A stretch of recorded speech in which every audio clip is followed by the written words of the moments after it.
The sharp clang of steel against stone rang out as the sun rose over the besieged town of Béziers on July 22, 1209, where soldiers, drenched in sweat and emboldened by a divine mandate, prepared to unleash one of the most infamous massacres in medieval history.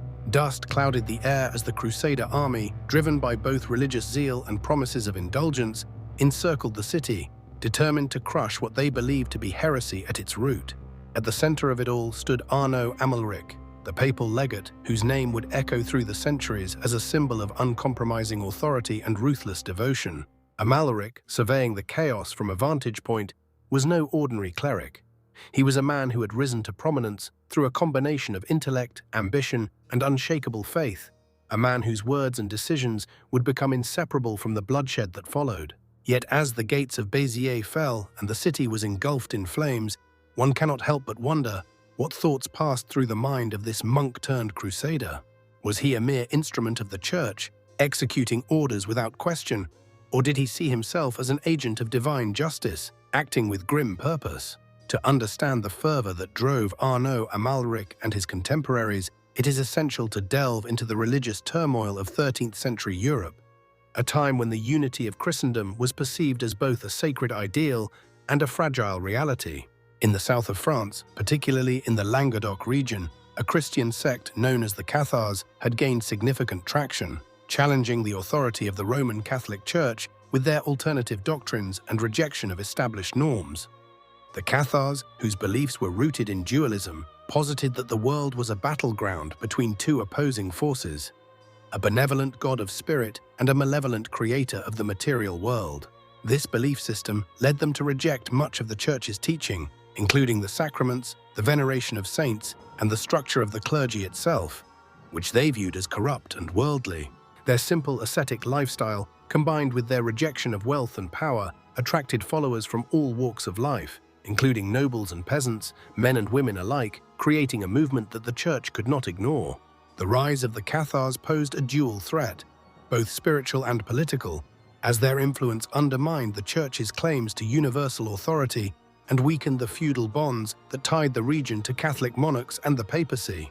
For years, Church leaders attempted to address the Cathar heresy through preaching and persuasion, sending missionaries and engaging in debates, yet these efforts achieved little success.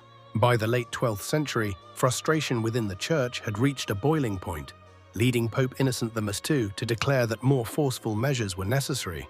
It was in this climate of rising tension and impending conflict that Arnaud Amalric emerged, a figure whose background and ascent reveal much about the Church's priorities and the mindset of its leaders during this turbulent period. Born in the mid-12th century, though the exact date and place of his birth remain obscure, Arnaud Amalric began his life in relative obscurity, like many others destined for the monastic life, dedicating himself to the study of theology and the strict discipline of the Cistercian order. The Cistercians, known for their emphasis on austerity, manual labor, and adherence to the rule of Saint Benedict, offered an environment in which Amalric's intellect and determination could flourish. Rising through the ranks, he eventually became the abbot of Citeaux, one of the most prestigious monasteries of the order, a position that granted him significant influence within the ecclesiastical hierarchy. It was not merely his monastic discipline that propelled Amalric to prominence, but also his ability to navigate the complex political and spiritual currents of his time, aligning himself closely with the priorities of the papacy.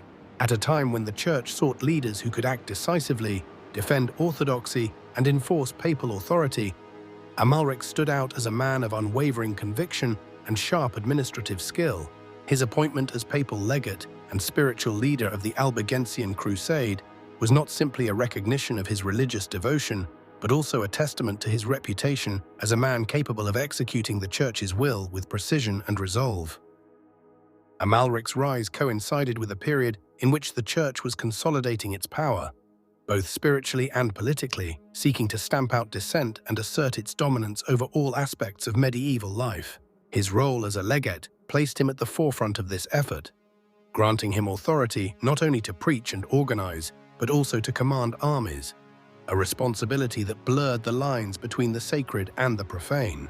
This dual role, as both a spiritual guide and a military leader, would come to define Amalric's legacy, raising questions about the nature of his faith and the motivations behind his actions. The siege of Béziers began with tension thick in the air. As thousands of crusaders encamped around the city, a mixture of fervent knights, opportunistic mercenaries, and commoners eager for the spoils promised by their spiritual leaders. The town, known for its strong Cathar presence but also home to many faithful Catholics, stood as a symbol of defiance against the Crusaders' mission. When the gates fell and the walls were breached on July 22, 1209, chaos erupted and the scene descended into a frenzy of indiscriminate violence.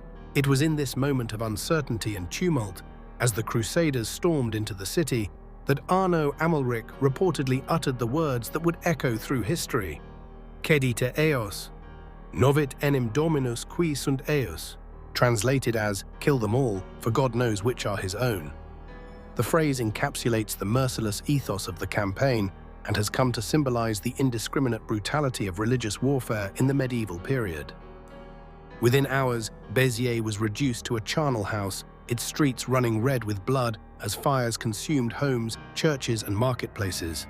The exact death toll remains uncertain, with contemporary accounts estimating between 7,000 and 20,000 lives lost.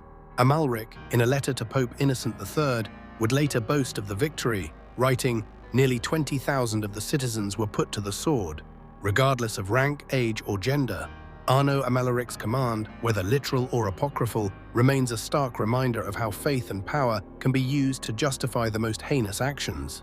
His rise, fueled by ambition and unyielding conviction, stands as an example of the dark intersection between piety and cruelty.